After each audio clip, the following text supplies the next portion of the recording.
Boa noite a todos, sejam todos bem-vindos. Esta é a Sociedade Espírita Renovação. Temos a fazer a prece como uma forma de harmonizarmos as nossas mentes e os nossos corações para recebermos os eflúvios espirituais, os bons entendimentos daquilo que será a palestra Convicção e Coerência. Vamos fazer a prece, então. Senhor Jesus, Mestre de amor, Deus, nosso Pai Todo-Poderoso, agradecemos a oportunidade do aprendizado, do congraçamento, da possibilidade de novos entendimentos diante da doutrina espírita. Te pedimos, Senhor, as bênçãos de amor, a companhia dos amigos espirituais que orientam esta atividade e mormente a coordenam. Pedimos que ilumines e abençoe a nossa palestrante para que ela possa transmitir as palavras necessárias que todos nós precisamos ouvir. Que assim seja. Muito bem, meus amigos. Então, temos pessoas pela primeira vez na casa? Temos? Podem erguer as mãos, por favor? Sim. Boa noite. Muito bem. A nossa casa tem várias atividades, esta é uma delas. Logo depois teremos a transmissão do passe magnético, não é obrigatório, as pessoas que quiserem é que vão usufruir desse benefício. Temos também estudos neste mesmo dia e também na terça-feira e no sábado. Na segunda-feira, nós temos na terça-feira, melhor dizendo, temos a atividade de costura, em que as senhoras e alguns cavalheiros que aqui comparecem fazem a atividade de costura, de tricô, de crochê, em benefício de crianças carentes. Então, aqueles que se sentirem à vontade podem vir, que serão bem recebidos e, ao final, teremos um evangelho no lar a ser feito com todos. Muito bem. Temos, então, a palestra a ser proferida pela nossa Rosana Catânio, né? Trabalhadora espírita dedicada à doutrina espírita, conselheira da Federação Espírita do Paraná, aplicadora de estudos do estudo sistematizado da doutrina espírita nesta casa e atualmente ligada à direção da casa como diretora doutrinária. A palestra Convicção e Coerência. Fique à vontade.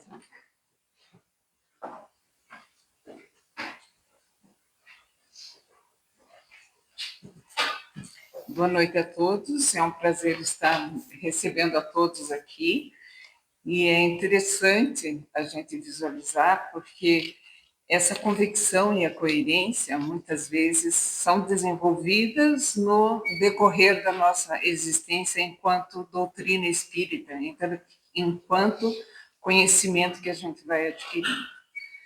Muitos chegam aqui, às vezes, pela primeira vez, e sem ter, assim, todo o conhecimento necessário, tem referências, talvez, trazidas, mas uma vivência dentro da doutrina ainda não se tem. E nós parafraseamos Jesus, lembrando, né, que ele nos menciona: conhecereis a verdade e a verdade vos libertará. E esse é um ponto realmente muito importante que nos faz refletir que a verdade se encontra em todos os ensinamentos que Cristo nos trouxe. E como a doutrina espírita é a moral rediviva, novamente, do Cristo, alargada ainda em sua extensão, nos traz, sem dúvida, bastante vigor. Kardec, no início da sua atividade, ele escreveu um livro, né, logo no segundo ano em que toda a sociedade espírita parisiense, né, de estudos parisienses, estava sendo inaugurada, saiu o que é o Espiritismo. e lá demonstravam três pessoas diferentes atuando com Kardec numa conversa, num colóquio muito interessante e que repõe a possibilidade de saber. Um cético, um outro que crítico e outro era um padre que queria entender melhor a respeito das questões que estavam acontecendo, o fenômeno espírita que acontecia na movimentação dos objetos, depois surgindo a própria doutrina, que ela pode ser adquirida em questão de conhecimento, aqui mesmo na nossa casa, nos dias em que foi colocado pelo nosso companheiro Amauri as datas de atividades de estudo. E espero que a nossa conversa possa surtir efeito e, de repente, a gente trazer vocês mais para junto de nós em relação aos estudos, certo? Que são muito importantes para a nossa vivência e para adquirirmos essa convicção e coerência tão necessária. Mas vamos, então, dar início aqui à nossa preleção.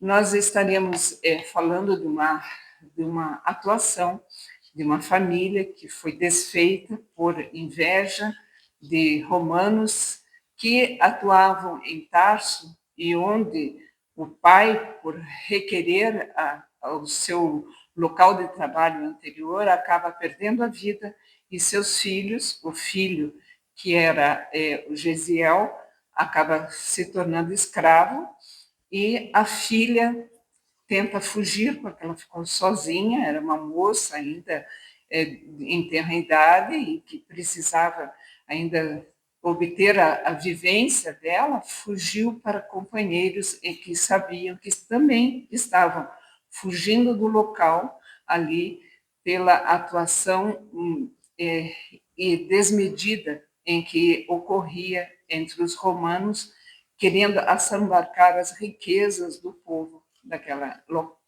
local.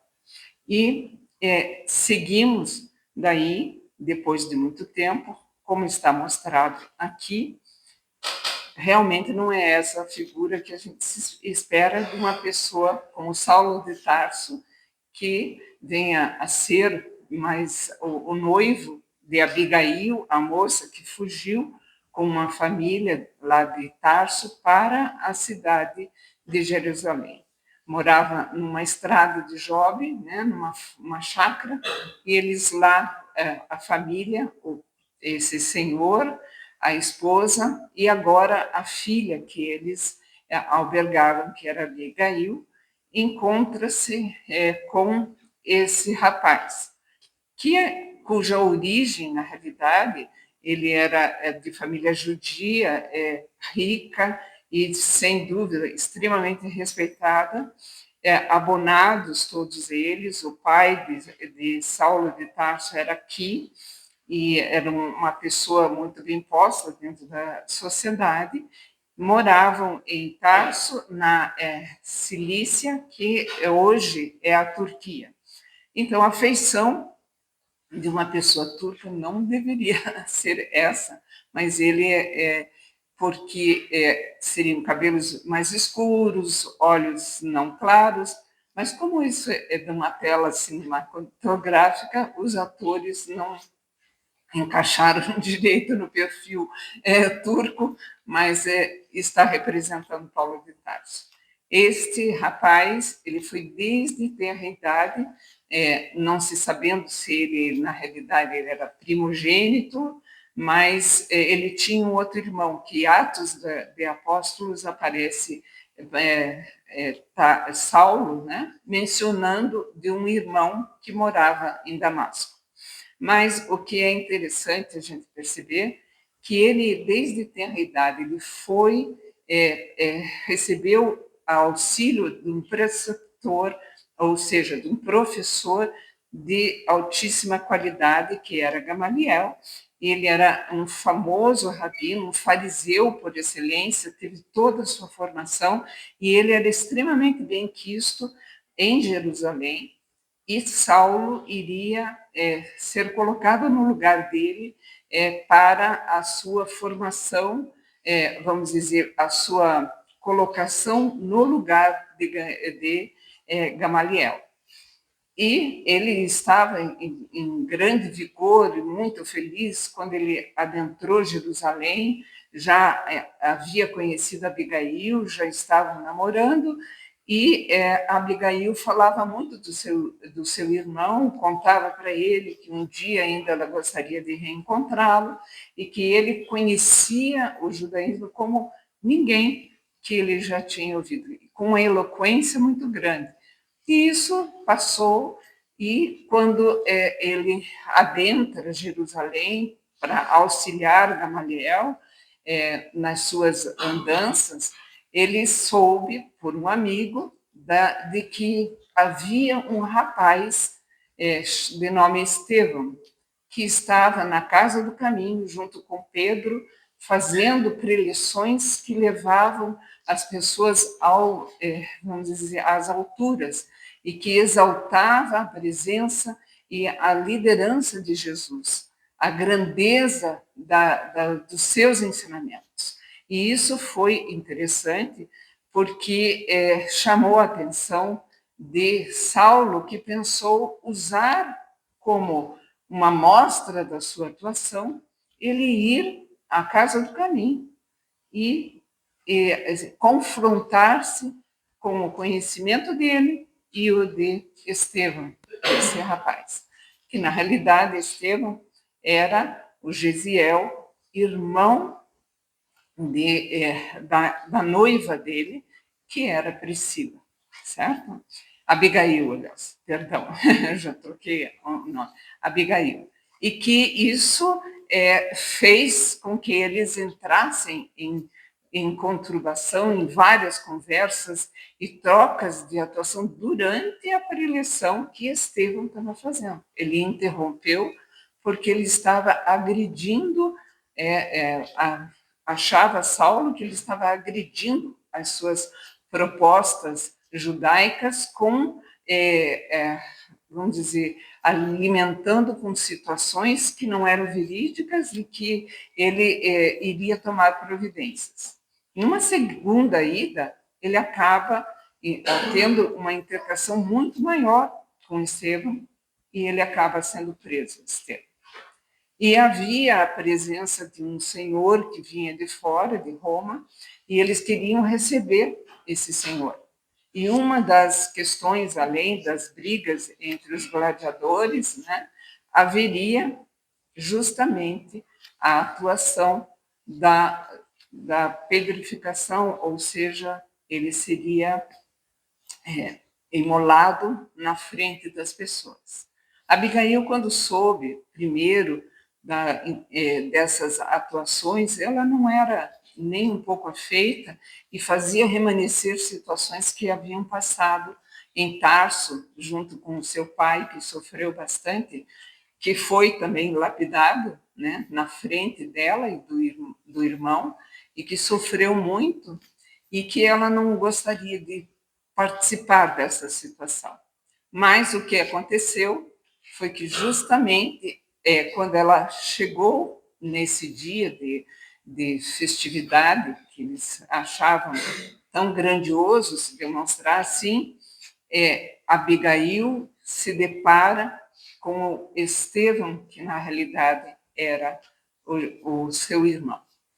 E isso lhe trouxe uma dor muito profunda e aconteceu toda uma simulação extremamente muito vergonhosa para a própria Abigail, e o noivado foi rompido naquele instante por Paulo, que percebeu que ele jamais iria se confrontar de novo com Abigail numa situação dessas. Se separaram e foi, na realidade, uma situação de grande dificuldade, quando ele, depois de um tempo, repensando e sentindo a dor que talvez a sua tenha sentido, resolve ir novamente a Jope visitar a sua noiva Abigail, que estava extremamente acamada e praticamente se desligando do corpo físico e vindo a desencarnar. E essa situação é interessante a gente perceber que temos aqui Saulo entrando em fúrias praticamente. Queria saber quem que tinha tornado a sua noiva cristã, que ela era uma moça judia e agora, de repente, ele recebia esse choque maior em saber, primeiro, que o irmão tinha sido lapidado por ele ter cometido heresias, e agora sua noiva, da mesma forma, como isso? E a sua mente, o seu pensamento, suas atuações começaram a entrar em ebulição dentro do seu cérebro. O que ele fez? Ele foi até o Sinédrio, pediu para Caifás e Anás, que eram os representantes ainda do Sinédrio na época, e que deram a carta branca para que ele viesse a perseguir os cristãos, onde quer que fosse. E ele pediu para que fosse em Damasco, porque ele ficou sabendo que Ananias, que tinha, vamos dizer, sido o predecessor, o professor da Abigail, estava em Damasco, e ele queria, de qualquer forma, chegar lá e fazer, vamos dizer, essa pessoa sofrer e muito. Mas isso por trazer dentro de si como se fosse uma explosão de sentimentos malfazejos e ruins e que ele não conseguia conter. E sabendo que o seu predecessor, o Gamaliel, sempre o falava: quando você for ter com uma pessoa, for julgar, for estabelecer qualquer tipo de atuação com ele, saiba conversar e obter ideias dos dois lados para que você possa realmente tomar uma decisão que seja correta, que a verdade venha à tona. Mas ele nem pensou, conseguiu mais 3 companheiros e foi em busca de Ananias.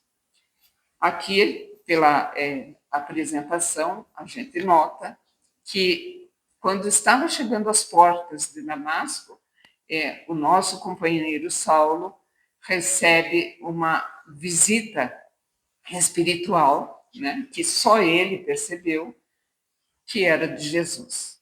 E a sua clareza, a sua força vibratória, não só, digamos assim, da sua presença luminosa, queimou a sua retina, eu deixando cego, mas enquanto essa questão, essa aparição acontecia, Jesus pergunta a ele: Saulo, Saulo, por que me persegues?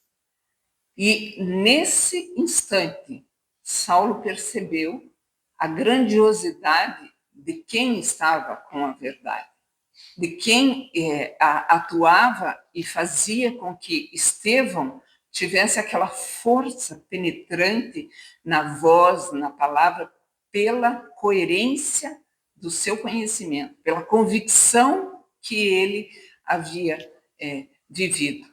E isto fez com que ele caísse ao chão e se pusesse à disposição de Jesus. Jesus, faz de mim o que venha a ser necessário, né? Sou o seu servo. Pela grandiosidade, por esse choque, né, fluídico recebido, e que faz com que, assim, ele tenha de ir até Damasco para receber a sua melhora de alguma forma. Jesus chama quem para atender Saulo? Ananias, a pessoa a quem ele iria prender e retirar da vida. E é por essa razão que ele conserva em si a mente em verdadeiro trabalho enorme dentro de si para entender as questões. ele recebe a cura. Depois de alguns dias, ele vai de encontro com o pai não quis recebê-lo, ele perde tudo. Eu não vou entrar em maiores detalhes, porque a função nossa também é despertar a necessidade do estudo e da leitura. E esse livro nos traz exemplos de situações maravilhosas e grandiosas para que a gente possa ler. Mas, encurtando a situação, ele, com essa situação, ele vai buscar alguém que lhe dê suporte e que consiga fazer com que haja a possibilidade de uma mudança na sua vivência. Saulo vai a Jerusalém, encontra-se com Pedro, pede, conversam, eles não acreditam em Saulo, porque Saulo foi o primeiro que começou a combater fisicamente as pessoas que eram cristãs, e ele que inicia essa, vamos dizer, essa atividade, mas ao mesmo tempo, pelo mergulho que ele teve durante 3 anos, em que ele ficou em um oásis junto com um casal cristão, que tinham as escrituras de Mateus e que estudavam todas as noites sobre as escrituras de Mateus e enalteciam a presença de Deus, e o próprio Gamaliel, o seu professor, tinha-lhe entregue uma cópia desse mesmo evangelho, e ele começou a estudar, a penetrar, a entender, a vivenciar e a estabelecer na sua vida uma alteração de conduta a ponto de se tornar chamado por Jesus como sendo ele um apóstolo dos gentios. Gentios por quê?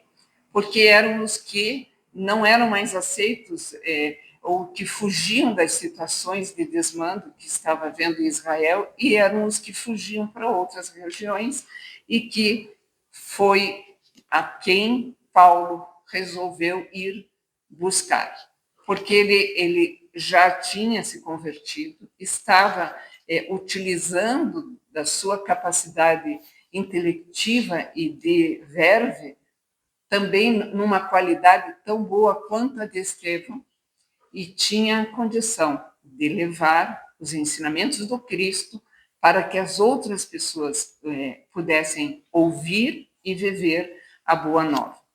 É interessante que fala, segundo o que consta aqui, né, nas cidades reuniam-se nas sinagogas e anunciava a boa nova.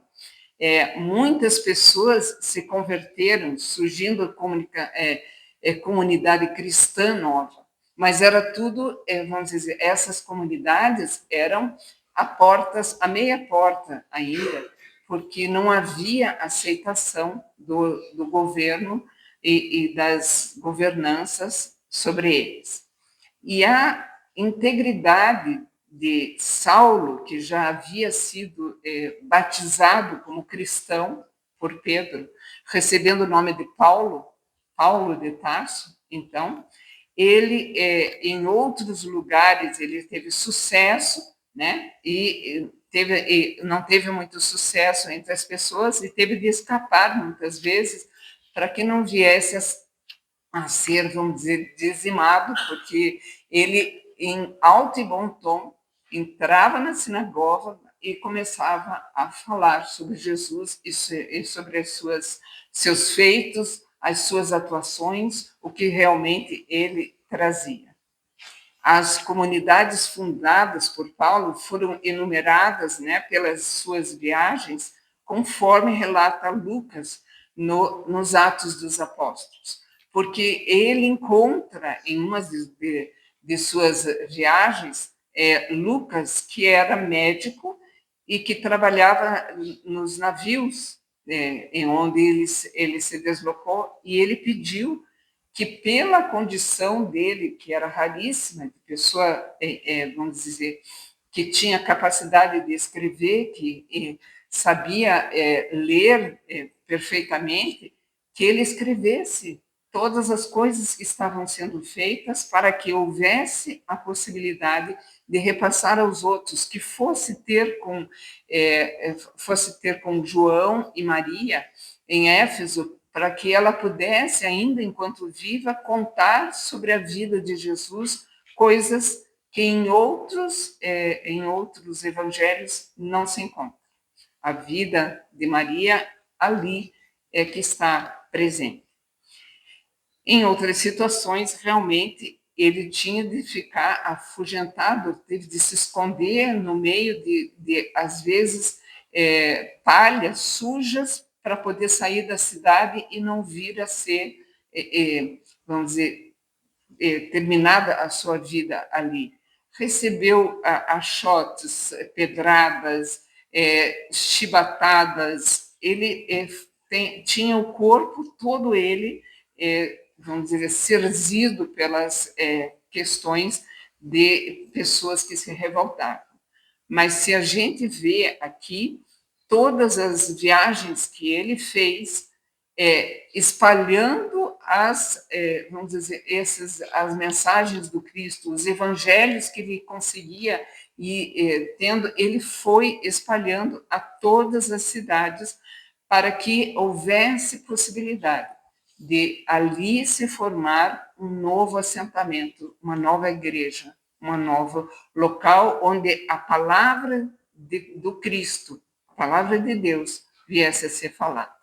Aqui temos na primeira viagem as cidades, não vamos repetir, apenas mostrar para verificar que eram viagens extensas, longas, e que proporcionaram, sem dúvida, um desgaste físico em 14 anos que ele vivenciou essas viagens, essas atuações, fez com que ele angariasse pessoas que não tinham o mesmo sentimento para com ele e que, é claro, queriam prendê-lo. E ele realmente ficou preso, e nas figuras que anteriormente a gente mostrou aqui, espera, é mais para frente, ao contrário, nessas figuras está esse rapaz de cabelo mais escuro, é Lucas, e ali é Paulo, que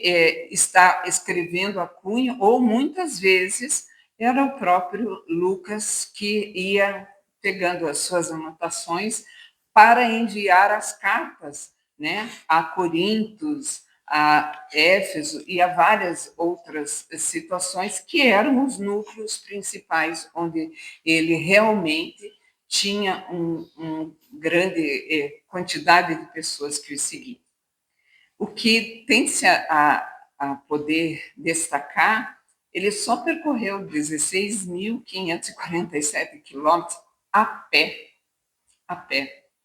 raras vezes de barco, e nunca sobre o lombo de algum animal. Então, era a pé, e se essa região é extremamente montanhosa e com mudanças climáticas extremamente bruscas, como a gente tem sentido aqui, né? De manhã cedo, bem friozinho, né? Durante o dia era um deserto em muitos lugares, então um calor muito intenso, e à noite, novamente, caía a temperatura. Então, o preparo físico necessário para efetuar essas viagens era enorme. E a disposição das pessoas em acompanhá-lo também se notava a dificuldade de conseguir acompanhar a força existente. A difusão dos evangelhos que hoje nós temos, né, de Mateus, de Marcos, Lucas e João, se deve a ele, porque ele foi depositando esses evangelhos na mão de cada local que eles foram, pedia pessoas que copiassem, os copistas, né? Que houvesse a possibilidade de haver a condição do repasse desses ensinamentos do Cristo, valiosíssimos, nos quais a gente vai dar uma pequena pincelada posteriormente. Mas ele percorreu 2,5 vezes, né, em quilômetros, a circunferência da Terra, a pé. Se a gente fosse pôr em linha reta, né?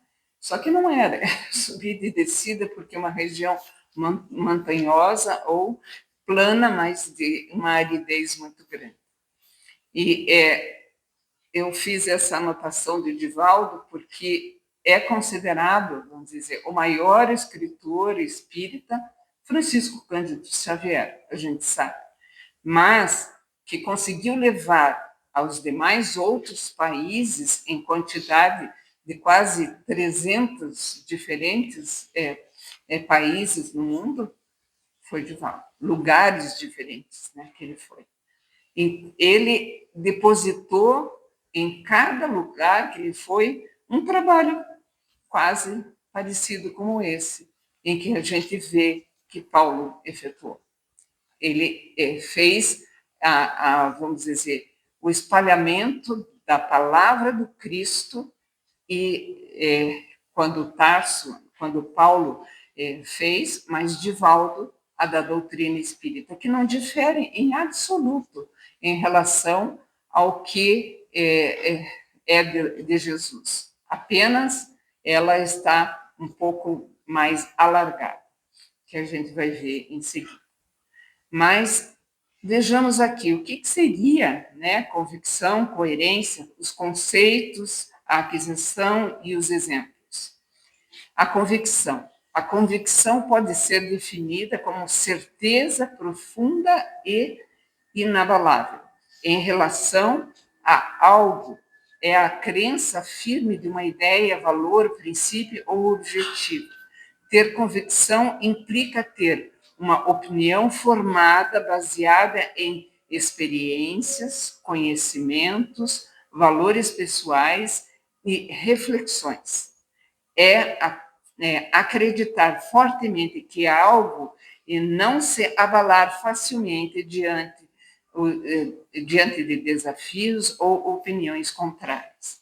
Essas questões foram tiradas aqui, temos todas as referências colocadas, e ela é recente, 2023, e que é interessante a gente perceber que, então, é uma certeza profunda e inabalável, baseada em experiências, né?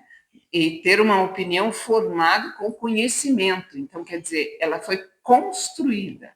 E é essa situação que a casa espírita tem a função de efetivar, de ter essa necessidade de estabelecer essa construção. Continuando, a convicção pode estar presente em diferentes áreas da nossa vida, como nas nossas crenças religiosas, em nossos princípios éticos, em nossas escolhas políticas, nas nossas metas pessoais e profissionais, entre outras. É uma força interna que nos impulsiona a agir de acordo com o que acreditamos ser certo e verdadeiro. E é interessante que no livro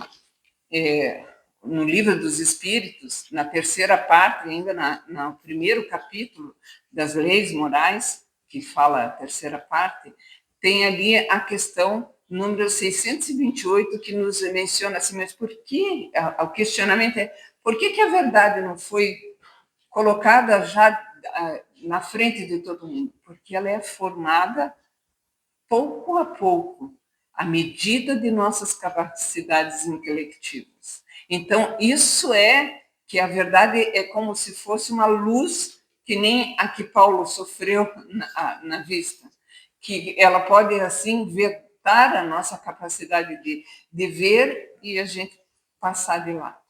Então, é por isso que é importante a gente perceba que essa necessidade nossa de a gente ir pouco a pouco e formando, e foi isso que aconteceu conosco. Mas vamos lá ainda a seguir. A convicção pode estar presente, então, nas crenças religiosas e tudo mais.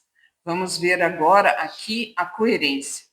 A pessoa coerente significa alinhar pensamentos, sentimentos e comportamentos de modo que possa viver de forma autêntica e congruente com os seus valores e crenças, agindo coerentemente. Paulo de Tarso conseguiu isso em uma encarnação. Mas por que razão? Como assim que ele conseguiu? Então, a verdade pode acontecer assim. Ele tinha já todo um trabalho vindo a ser executado pelo seu professor Gamaliel. Ele estava preparando, ele ia ser fariseu e um sacerdote, tal como ele o era, de uma magnanimidade muito grande, com auxílio de filósofos gregos, né? E ele tinha três tipos vamos dizer, de nacionalidade. Ele era judeu, por excelência, né? E vindo da estirpe judaica, além de ele ter uma parte de estudo grego e romano, porque ele estava em uma região onde os romanos haviam, por um tempo, colonizado, né, a região, que ficou mais de 600 a 700 anos nas mãos dos romanos. Então, é interessante que a gente veja que ele adquiriu o conhecimento judaico, que está fundamentado, sem dúvida, no decorrer do tempo, o ensinamento cristão. Então, é por isso que foi tão rápida a captação dos ensinamentos do Cristo em tão pouco tempo, não só pela visão, mas pela certeza da verdade, que o que ele estava espalhando e o que ele ouviu Estevão mencionar era real, era verdade. Então, essa coerência ele tinha em todas as suas atuações. Então, sentimentos, comportamentos, pensamentos e tudo mais, estava vigente, sem dúvida, essa coerência. Quando a coerência está presente nas atividades que refletem o que realmente se acredita, sem dissonâncias ou contradições, ou seja, é aquilo e é isso só. E não adianta querer, não, mas e se fosse? Não existe o se fosse. A realidade, ela é essa. Mas, no entanto, ser coerente não significa ser inflexível ou imutável. Trata-se de agir de maneira a respeitar o que é essencial para a identidade e integridade, mesmo em face de mudanças da vida. Eu posso estar abastado agora, mas se eu perder tudo, eu não vou mudar a minha maneira de ser e o que eu sou. Eu vou continuar exatamente da mesma forma, apenas tendo de lutar mais. E o que é interessante, que a gente nota em uma parte do livro de A Gênese, que as pessoas às vezes dão uma pulada, é a caráter da revelação espírita. É o primeiro capítulo onde monta totalmente o que é verdadeiramente esse âmbito religioso, certo? Que não se adquire da mesma forma que o intelectivo. Quem repassa os direcionamentos provenientes da divindade é através da inspiração. Eles são chamados profetas, messias, ou enviados, ou missionários, e essas mensagens recebem o nome de revelações. Então, nós temos 3 revelações: de Moisés, que é a justiça, do Cristo, que é o amor, e da doutrina espírita, que é a verdade. E isso, ainda dentro do mesma, vamos dizer, capítulo de A Gênese, né? Essa revelação, no sentido especial de fé religiosa, a revelação só se diz mais particularmente das coisas espirituais que o homem não pode descobrir por meio da inteligência, nem com o auxílio dos sentimentos e cujo conhecimento lhe dão Deus ou os seus mensageiros, pela palavra direta ou inspiração.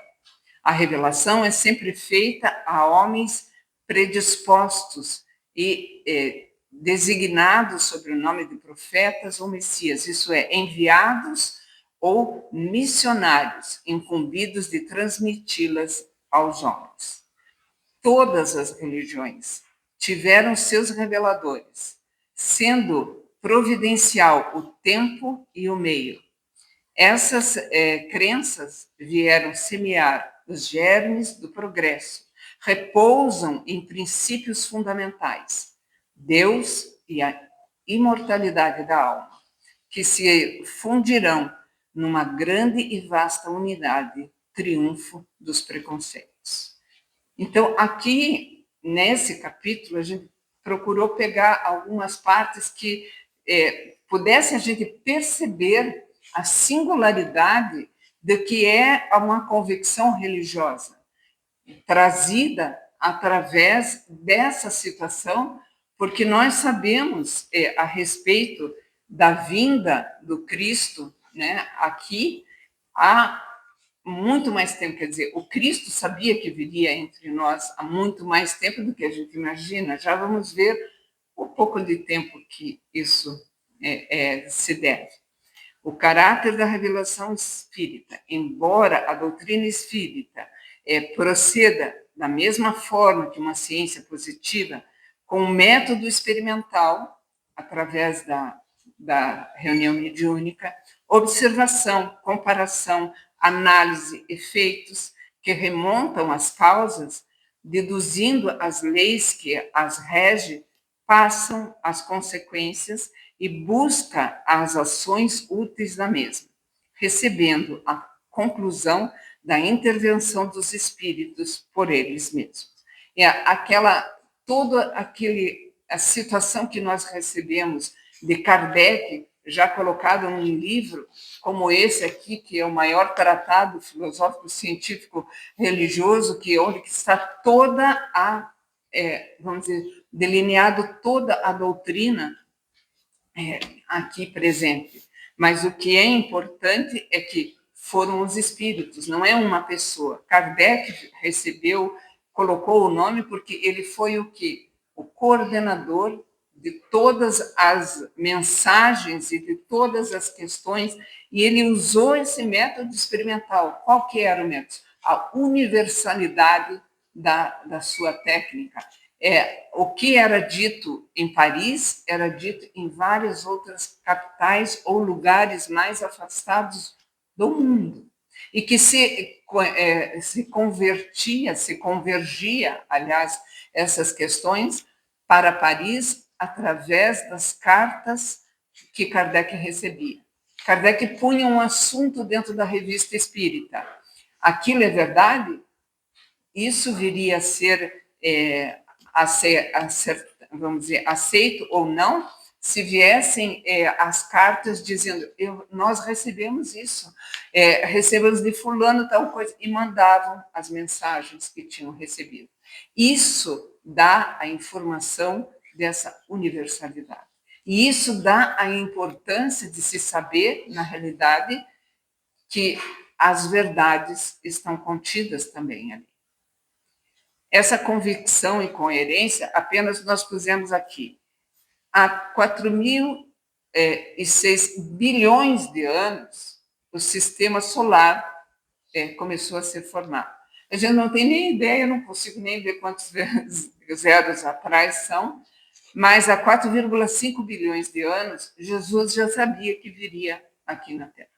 Quando a Lua surgiu por uma determinada condição de um objeto bater sobre a superfície ainda, vamos dizer, efervescente da Terra, deslocou-se uma massa de material que veio formar a Lua, que deu vamos dizer, essa luz refratária que nós temos da Lua, que é importante para uma série de atuações em várias situações. Não vamos entrar em maiores situações disso, Mas vamos citar aqui a evolução humana do planeta Terra. Inicialmente começou no mar e assim foi, e o que interessa é que não foram só espíritos que vieram e foram trazidos para nascer aqui desde o princípio. Existiram outros que vieram e sempre existiram e que a gente pode ver na abertura do Evangelho segundo o Espiritismo, no prefácio, que eram como estrelas cadentes caindo do céu. Eram os espíritos que vinham com um pouco mais de conhecimento, um pouco mais de possibilidade de atuação, auxiliando aos que aqui estavam começando a vir.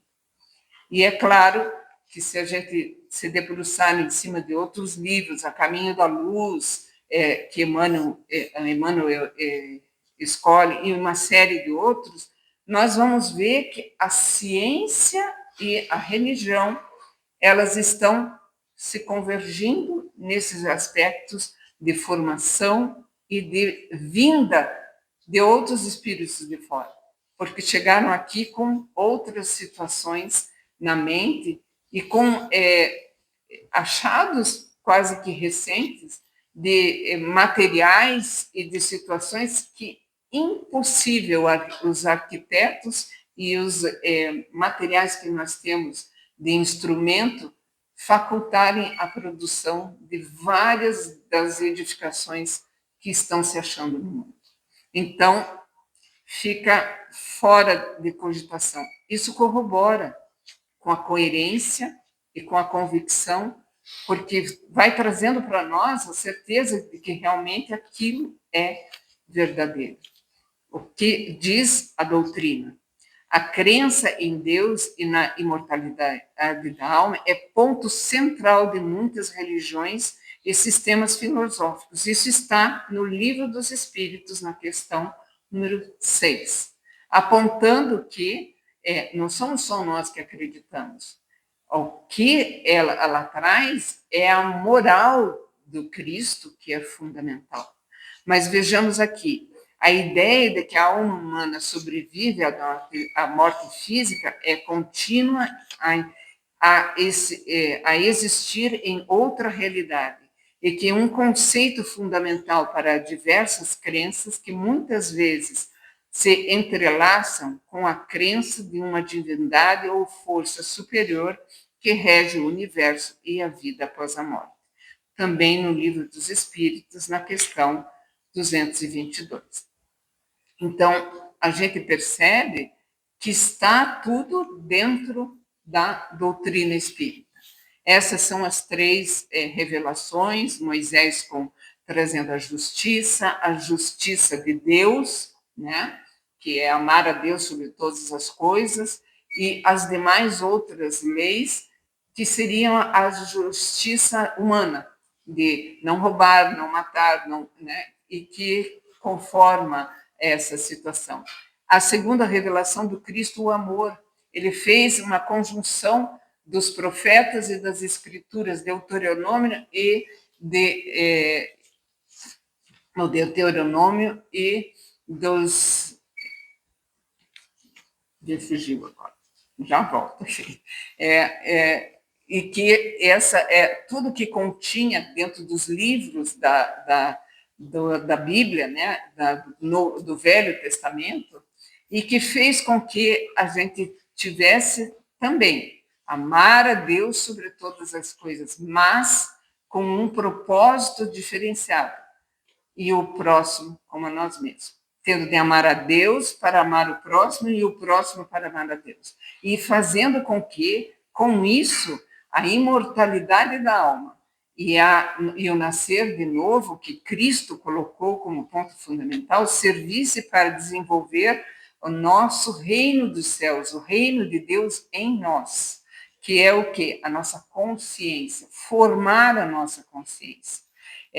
Antes, as outras religiões falavam não fazer aos outros o que gostaríamos que nos fizessem. Isso é difundido mundialmente. Se você procurar budismo, judaísmo, todos eles colocam esse ponto.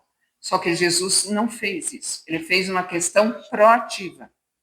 Fazer aos outros o que gostariam que nos fizessem. E isso nos leva, sem dúvida, a entender o que nos diz a boa nova, as bem-aventuranças. As bem-aventuranças nos falam de como agir, é o caminho da verdadeira vida. Então, ela traz esse duplo aspecto, a doutrina espírita. Quando ela traz a verdade, ela traz a justiça divina, a revelação divina, como Jesus trouxe, só que aumentada, porque muita coisa foi retirada dos ensinamentos do Cristo durante o decorrer da Idade Média e muito mais, e não se tinha conhecimento intelectivo. E ele proporcionou o entendimento nosso para que haja a possibilidade de crescer dentro da revelação espírita, científica também. Aqui vemos Moisés demonstrando a questão que falamos. Aqui vemos Jesus na sua grande preleção do Sermão da Montanha, né, onde ele traz as bem-aventuranças. Aqui não estão todas elas, né, mas uma parte delas. E aqui, sem dúvida, nos traz a terceira revelação, com os livros, sendo o Livro dos Espíritos, o que contém as 4 partes que deram origem aos outros 4 livros aqui presentes. Fora a Revista Espírita, fora a questão de outros opúsculos que foram efetuados as viagens de 1862, o que é o Espiritismo, enfim, tantas outras questões. E eu achei tão interessante que ontem, dia 15 de julho de 2025, o título é Somos Coerentes?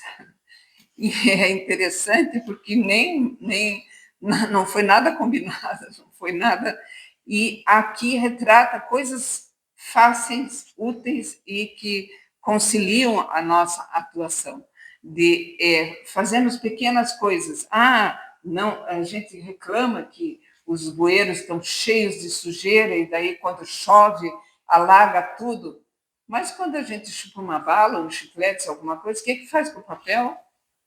Joga no chão. Nem todo mundo. Na nossa parte também não. Isso é coerência. É um exemplo bem pequeno, mas que mostra que se aquilo que está escrito dentro desses livros que mostraram da codificação, se tudo que se constrói, que todos os demais outros espíritos que vieram e trouxeram seu depoimento e seu alargamento do nosso entendimento da doutrina espírita, sem dúvida alguma, deveria ser observado por nós para a nossa mudança, porque ela não faz parte do nosso saber, a verdade não vai estar estabelecendo em nós a necessidade e a conveniência e a certeza de uma mudança? E o que temos feito em relação a isso? Então, essa é a nossa necessidade. Convidamos para que a gente venha conhecer mais amplamente a doutrina e que a gente veja que se Paulo de Tarso fez tudo aquilo em 14 anos e conseguiu permanecer com o Novo Testamento, vamos dizer, ainda íntegro, tendo seus ajustes no meio do caminho por terceiros, mas que, na realidade, nos faculta, sem dúvida alguma, uma certeza de como seguir o caminho. Então, é para nós uma satisfação podermos, pouco a pouco, trabalhar através do conhecimento, mas não só o conhecimento, a reflexão. A necessidade da gente refletir o quanto é necessário e o que o ensinamento ali está nos trazendo para que a gente amplie os horizontes e converta a nossa maneira de ser sempre para o bem e para o melhor de todos nós. Para a gente sair desse mundo de provas e expiações e chegarmos a uma regeneração,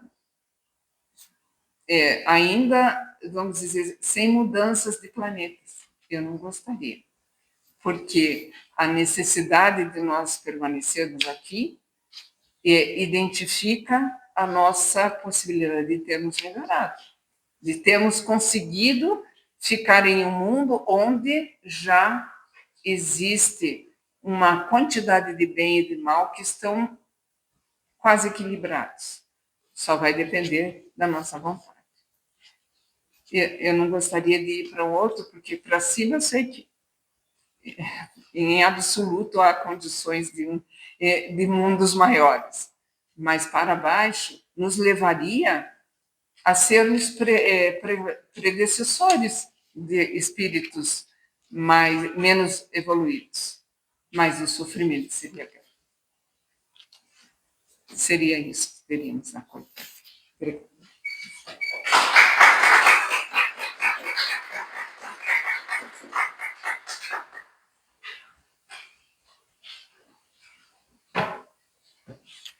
Obrigado, Rosana, pela bela explanação, que nos orienta à firmeza de propósitos, ao entendimento da nossa sequenciação de vida, dos vários esforços feitos por companheiros do passado que orientaram, ajudaram, ensinaram, em especial Paulo de Tarso, Moisés, Jesus, Kardec e tantos outros que fizeram esforços pessoais para conseguir oferecer a nós entendimento, esclarecimento. Então, tudo que Rosana falou espelha realmente o quão é importante nós estarmos no caminho do entendimento, do estudo, para esclarecermos as nossas almas. Muito bem. Queremos saudar os nossos companheiros da internet, do YouTube, que volta e meia veem as nossas apresentações. Então, agradecemos a audiência e os convidamos para que, quando puderem, cheguem presencialmente à nossa casa.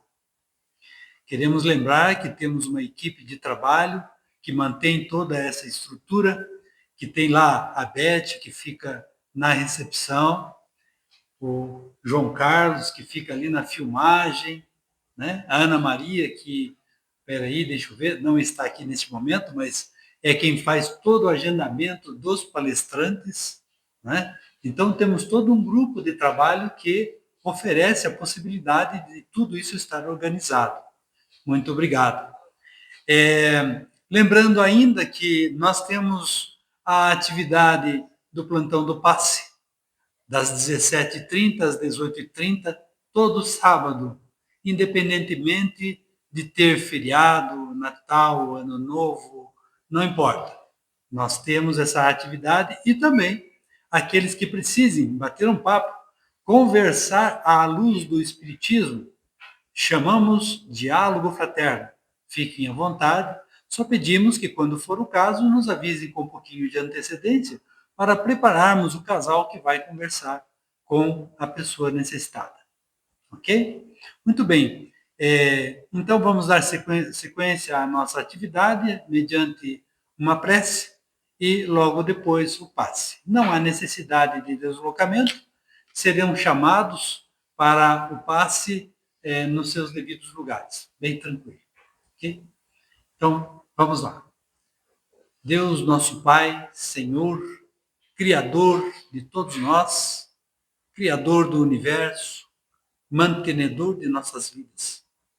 Jesus Cristo, nosso Mestre, amigo, agradecemos os entendimentos oferecidos desta noite e te pedimos que nos ampares, nos orientes e permitas as bênçãos de amor, os fluidos espirituais para nós, mediante a transmissão do passe, e também aqueles que amamos, que ficaram em casa, aqueles que gostamos muito, aqueles que convivemos no trabalho, nas ruas, nas atividades que temos. Não podemos esquecer de pedir por aqueles que têm dificuldades conosco, que não gostam de nós. Pedimos as mesmas bênçãos a esses companheiros. Agradecemos a presença da equipe espiritual desta casa, da equipe espiritual encarregada deste trabalho. E assim, certos do teu amor, pedimos que permitas o encerramento da atividade desta noite. Que assim seja.